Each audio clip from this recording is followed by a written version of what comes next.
welcome to the 10-minute book guide. I mean, really think about that for a second. How does a company built on trust become a monster in the medicine cabinet? That is the huge, unsettling question at the heart of Stephen Harr's explosive book, No More Tears.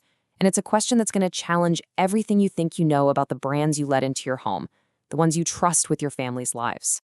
You see, the author, Stephen Harr, he starts from a place I think a lot of us can relate to.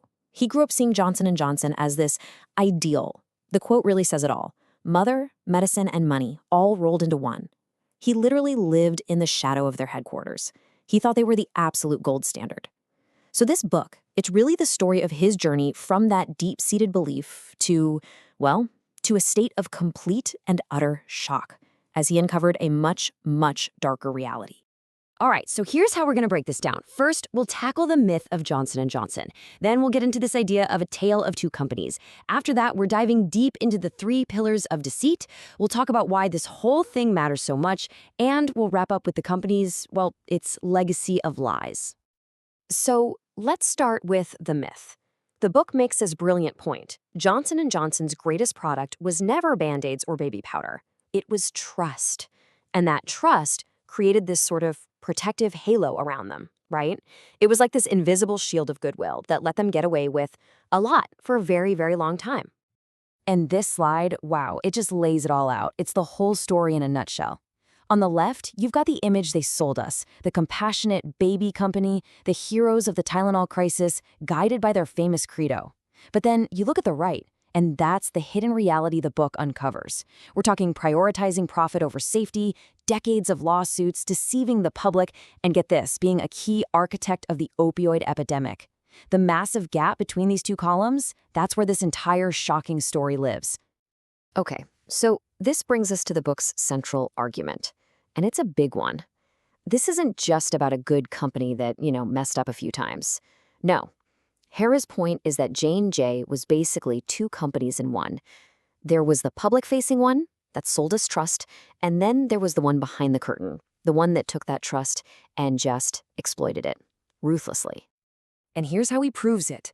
The author is so methodical. He doesn't just throw out accusations. He builds his case, piece by piece, by looking at 9 key products. He goes from iconic stuff like baby powder all the way to blockbuster drugs and even their COVID-19 vaccine effort. Each product becomes another piece of evidence, another chapter in this really dark story. All right, so let's get into the real meat of the investigation. The book breaks it all down into what it calls 3 pillars of deceit. And let's be clear, these aren't just oopsies or product failures. The author shows them as calculated, deliberate campaigns that had absolutely devastating consequences.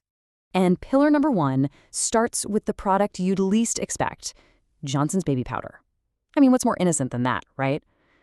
Well, the book lays out how this ultimate symbol of care was hiding a deadly secret. It's really the ultimate betrayal. Just look at this timeline. It is absolutely staggering. The book digs up internal memos showing that J&J knew as far back as the 60s that their talc could have asbestos in it. There's a memo from 1971 where an executive literally warns, we could become involved in litigation. And what did they do?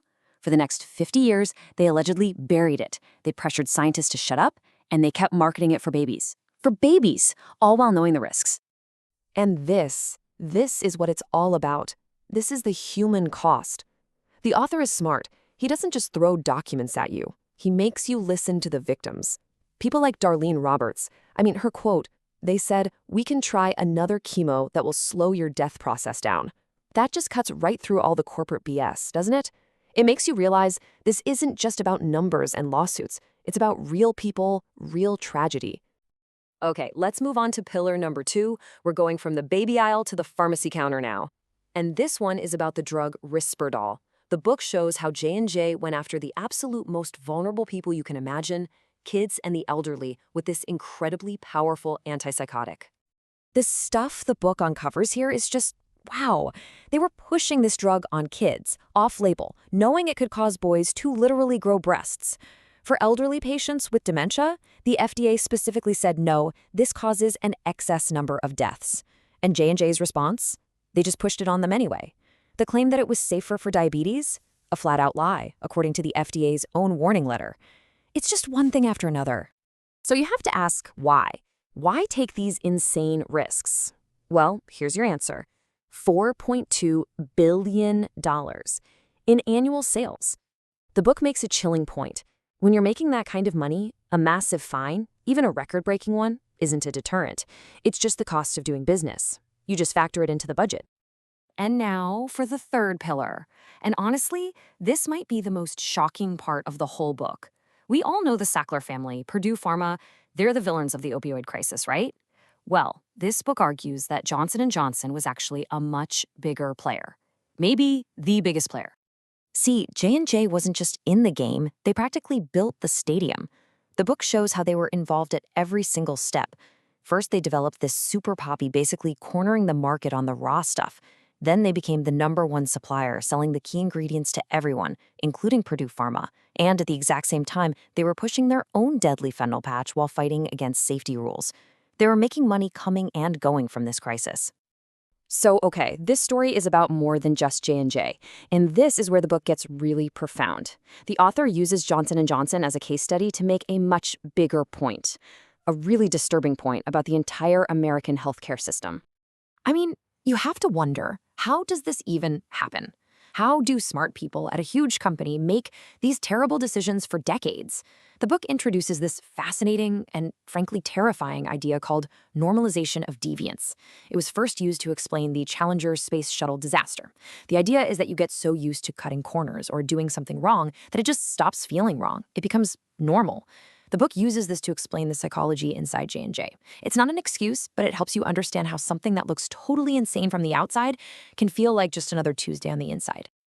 So, should you read this book? Well, if you've ever taken a pill or just trusted a brand name without a second thought, then yes, absolutely. If you love those deep dive investigative books that read like a John Grisham novel, you will not be able to put this down. But I gotta warn you, if you're looking for a feel-good story with a happy ending, this ain't it. The book's conclusions are, to be honest, pretty bleak and unsettling. Which brings us to the end, to the book's lasting impression and what it really means for the legacy of a company we all thought we knew.